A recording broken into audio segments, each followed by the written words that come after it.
یہاں آخر میں ایک بات کہہ کر اس مجلس کو ختم کرتا ہوں۔ آپ صلی اللہ علیہ وسلم، آپ کی جو نبوت کا عرصہ ہے وہ 23 سال ہے۔ نبوت کا عرصہ کتنا ہے؟ 23 سال ہے۔ لیکن نبوت سے قبل کا عرصہ کتنا ہے؟ 40 سال ہے۔ یعنی نبوت سے قبل کا عرصہ زیادہ ہے اور نبوت ملنے کے بعد کا عرصہ کم ہے۔ اور 40 سال کا جو عرصہ ہے یہ ایک بہت بڑا عمر ہے۔ اس عمر کے اندر انسان بہت کچھ سیکھ جاتا ہے، بہت سارے تجربات ہوتے ہیں۔ تو آپ صلی اللہ علیہ وسلم کو نبوت ملنے سے قبل آپ کفار مکہ کے دل کے اندر آپ کی بہت زیادہ محبت تھی۔ آپ کو 2 صفت کے طور پر کہا جاتا تھا، ایک آپ کو امین کہا جاتا تھا، دوسرا آپ کو صدوق کہا جاتا تھا۔ یعنی آپ امانت دار بھی تھے اور آپ بہترین سچے انسان بھی تھے۔ یعنی 40 سال کی عمر میں آپ صلی اللہ علیہ وسلم نے نبوت ملنے سے قبل آپ صلی اللہ علیہ وسلم کفار مکہ کے درمیان ایسے رہے کہ کفار مکہ نے آپ کو امین اور صدوق کا لفظ، صدوق کا جو خطاب تھا وہ دیا، لیکن جیسے ہی نبوت ملا اس کے بعد فوراً آپ کو کذاب کہا، یہ سب سے بڑا جھوٹا، نعوذ باللہ، اور آپ کو ساحر کہا، آپ کو مجنون کہا۔ یعنی جو القابات تھے سب آپ کے بارے میں کہے گئے، اور ایک لفظ نہیں، الفاظ بدلتے رہے، کبھی کذاب کہا، کبھی ساحر کہا، کبھی مجنون کہا، کبھی کسی اور لفظ سے آپ کے بارے میں لب کشائی کی۔ اس لیے کیونکہ باطل ایک حالت میں نہیں رہتا، باطل کے الفاظ بدلتے رہتے، باطل وقت کے ساتھ بدلتا رہتا ہے، زمانے کے ساتھ بدلتا رہتا ہے، حق ہمیشہ ایک حال میں رہتا ہے اور دلیل کے ساتھ رہتا ہے۔ اب سوال یہ پیدا ہوتا ہے کہ اتنا عرصہ آپ صلی اللہ علیہ وسلم کے ساتھ محبت کا تھا، اچانک یہ محبت نفرت میں پھیل گیا، وجہ کیا تھا؟ وجہ توحید تھا۔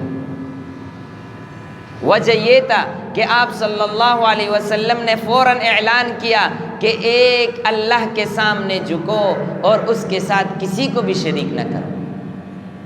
قولوا لا الہ الا اللہ تفلحون، یہ الفاظ کہنے تھے کہ ارد گرد کے لوگ، مکہ کے لوگ، مکہ کے باہر کے لوگ سب آپ کے دشمن بن گئے، صرف آپ کے نہیں، آپ کے گھر والوں کے، آپ کے بچیوں کے اور آپ کے پورے خاندان کے، یہاں تک کہ آپ کے قبیلے کے، آپ کو بائیکاٹ کر دیا۔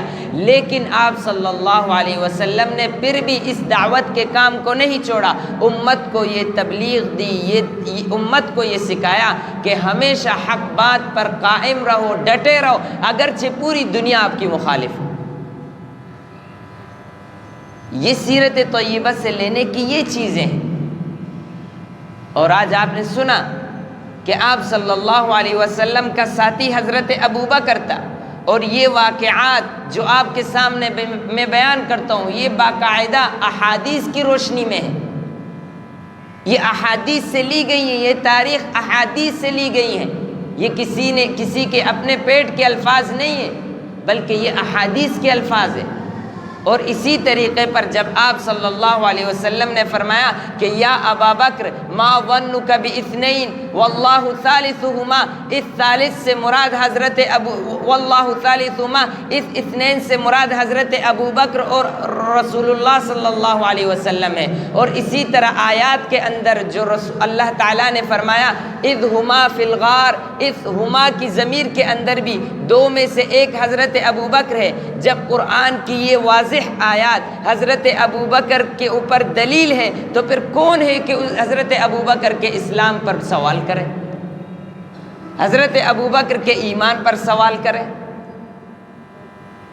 حضرت ابو بکر کے ایمان پر سوال کرنا بالکل ایسے ہی ہے جیسے آپ سے کوئی پوچھے کہ صبح کی روشنی میں سورج نکلا ہے یا نہیں۔ یہ بدیہی چیزیں ہیں، اس پر سوال نہیں کیا جاتا۔ یہ کچھ لوگ فیس بک کے اندر، سوشل میڈیا کے اوپر بیٹھ کر حضرت ابوبکر، حضرت عمر کے ایمان کے بارے میں سوال کرتے اور لوگوں سے مناظرے مباحثے کرتے۔ ان سے مناظرہ مباحثہ کرنا بھی نہیں چاہیے۔ کس چیز کے مناظرے مباحثے ان کے ساتھ؟ اللہ تعالی ہمیں ان باتوں پر عمل کرنے کی توفیق عطا فرمائے اور صحابہ کرام کے نقش قدم پر چلنے کی توفیق عطا فرمائے، اور اللہ تعالی اخلاص نصیب فرمائے، ہمارے ان الفاظ کو، ان حروف کو اپنی بارگاہ میں قبول فرمائے اور اس مجلس کو اپنی بارگاہ میں قبول فرمائے۔ وآخر دعوانا